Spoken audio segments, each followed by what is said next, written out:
et l'empereur perse Artaxerxès, d'eux donna la Torah au peuple d'Israël.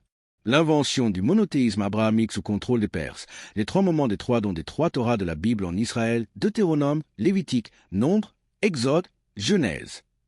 Ce n'est pas le Dieu d'Abraham qui est devenu le Dieu de Cyrus, du Canaan dans le Coran. C'est le Dieu de Cyrus, appelé Dieu des cieux dans la Bible, qui est devenu le Dieu d'Abraham quand Esdras a reçu de l'argent pour syncrétiser le Dieu Yahvé avec le Dieu des cieux des Perses. Le Pentateuque et le Coran sont la répétition du mensonge des Perses. C'est eux qui ont donné de l'argent à Esdras pour dire que Allah, Yahvé Sabaoth, est le Dieu des cieux de la religion monothéiste des Perses. Le père de Allah, Yahvé Sabaoth, s'appelle El, Célus ou Urano, et son grand-père s'appelle Elion, Ater, selon la Torah de Moïse, le Deutéronome. Ce n'est pas seulement le monothéisme du judaïsme que les Perses ont mis en place à travers l'invention de la Torah de Moïse qu'ils ont fait composer à Esdras.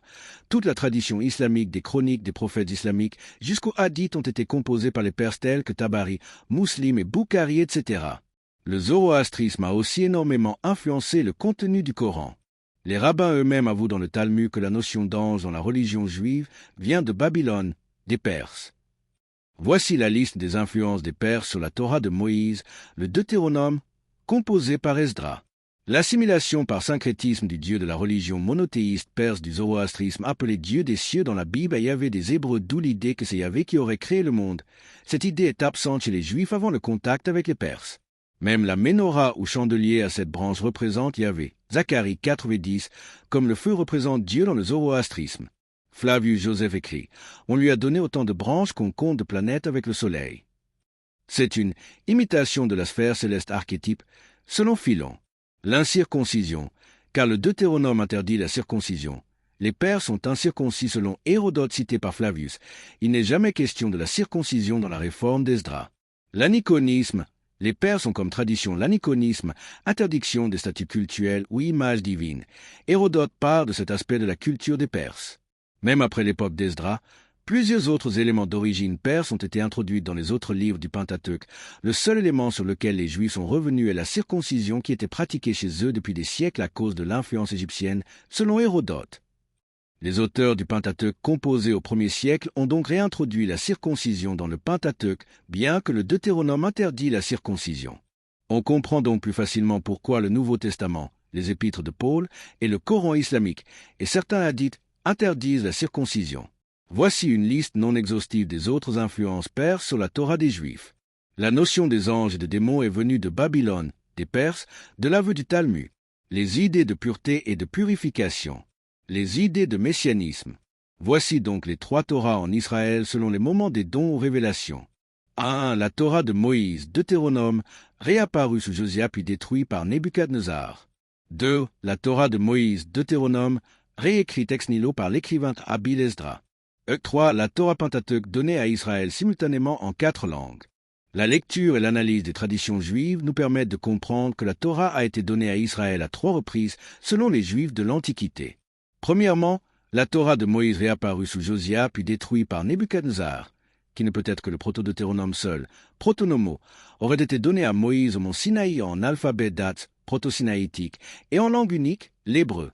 Mais en réalité, c'est le roi Josia qui a inventé le protonomo ou première Torah. Le roi Josia, vers l'an 620, voulait faire des réformes politico-religieuses de centralisation du pouvoir. L'existence et le contenu de cette Torah restent hypothétiques. Deuxièmement, la Torah de Moïse réécrite, écrite par l'écrivain Abbil Esdras qui ne peut être que le Deutéronome seul, a été donnée à nouveau à Babylone vers l'an 354 au scribe Esdras en alphabet chaldéen, Ashuri, et en langue unique, le chaldéen encore appelé araméen. Au cours de la réforme d'Esdras, il n'a jamais été question de circoncision et justement la circoncision est interdite dans le Deutéronome. En effet, la Bible et la tradition judéo-chrétienne rapportent que la Torah de Moïse réapparue sous Josia a été perdue dans les incendies au temps de la prise de Jérusalem par Nebuchadnezzar. C'est cette Torah, c'est-à-dire le Deutéronome composé en araméen, qui a été traduit en grec au temps des Ptolémées vers l'an 270 avant EC, et non le Pentateuque qui n'existait pas encore à cette époque. L'aniconisme, l'interdiction des statues ou images, est l'influence perse la plus remarquable dans la Torah Deutéronome car nous savons que Moïse, les fils de Moïse, Gédéon, Jephthé, David et ses fils, etc. étaient tous des féticheurs iconophiles. D'ailleurs, Esdras, l'inventeur de la Torah, a reçu beaucoup d'argent d'Artaxerxès III. En effet, Les Perses, en plus du monothéisme du zoroastrisme, les Perses avaient dans leur culture un iconisme et l'incirconcision selon Hérodote, et c'est bien après le contact avec les Perses que la Torah Deutéronome qui interdit les statues ou simulacres et la circoncision a été inventée. En effet, les empereurs perses étaient en guerre avec les Égyptiens et voulaient assurer leurs influences sur le carrefour stratégique que constitue la Palestine. Interdire les statues ou simulacres cultuels et la circoncision est une politique de soft power très efficace contre les Égyptiens du temps de Nectanebo I et II. En effet, chez les anciens Hébreux, Yahvé Sabaoth était un simple ancêtre divinisé qui fut un homme de chair et de sang divinisé après sa mort. À l'époque perse, le syncrétisme a fait que le dieu ancestral Yahvé Sabaoth est assimilé au dieu des cieux de la religion monothéiste zoroastrisme des Perses, Daniel 2v37, 44, 18, 2 Chroniques 36v23, Esdras 1v2, 5v11, Némi 2v20. C'est donc à l'époque perse que Yahvé, par assimilation au Dieu des cieux de la religion des Perses, est aussi devenu le Créateur suprême pour la première fois avant même l'invention des livres de la Genèse et de l'Exode. Hécaté d'Abder dit clairement que les Juifs ont falsifié leur histoire au contact des Perses et des Grecs, Diodore BH, livre 40. Enfin, troisièmement, la Torah Pentateuque donnée à Israël en 4 langues, qui est cette fois-ci le Pentateuque en un coffret de 5 livres, Genèse, Exode, Nombre, Lévitique et Deutéronome, a été donnée à Israël, mais cette fois-ci en 4 langues simultanément, à savoir le latin romain, l'arabe ismaélite, l'araméen moabite et l'hébreu israélite. La présence du latin dans la liste prouve que le troisième don de la Torah s'est fait dans la période romaine vers la fin du 1 siècle avant EC. Le Talmud dit que les Samaritains ont gardé la version en langue araméen avec un alphabet hébreu, date sous proto-sinaïtique, mais que les Judéens ont pris la version de la Torah en langue hébreu issue donc de ce troisième don de la Torah, mais avec une écriture ashuri, alphabet babylonien. Entre-temps, les Perses avaient déjà perdu l'empire du monde, l'influence des Juifs d'Égypte et la persistance des coutumes héritées au contact des Égyptiens sont réintroduites avec l'invention du Pentateuque. On associe la pratique de la circoncision non seulement à la loi de Moïse réinventée, mais à l'époque du patriarche Abraham lui-même. Malheureusement, l'escroquerie religieuse des sectes judéo-chrétiennes, notamment les sectes des protestants évangéliques, cherche à nous faire croire que Moïse, qui aurait vécu vers l'an 1650, est l'auteur de la Torah Pentateuque, qui en réalité est apparu à l'époque romaine vers la fin du 1er siècle avant EC.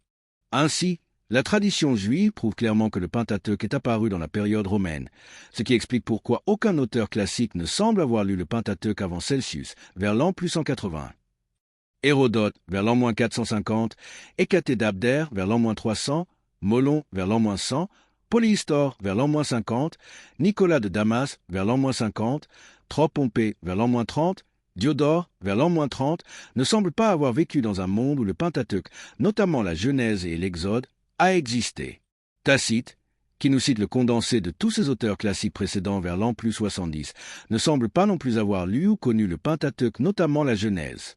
Le premier auteur classique qui parle des Juifs en donnant l'air d'avoir lu ou connu le Pentateuque, sans forcément y croire, est Celsius, vers l'an plus 180. Nous pouvons ajouter à Celsius les autres auteurs, Philon d'Alexandrie, vers l'an plus 30, Flavius Joseph, vers l'an plus 90, et Théophile d'Antioche, vers l'an plus 183, qui sont eux-mêmes des Juifs. Tous les autres auteurs contredisent frontalement le Pentateuque et contrairement à Celsius. Aucun d'eux n'est au courant que Moïse aurait écrit ou laissé un livre qui parle de cosmogonie, du déluge, de l'origine chaldéenne d'Abraham et de l'obligation de circoncire les hommes israélites, etc. Ainsi donc, en dehors du Deutéronome, le Pentateuque, notamment la Genèse et l'Exode, ont été principalement composés par les scribes pharisiens sous contrôle romain vers l'an 20 avant EC.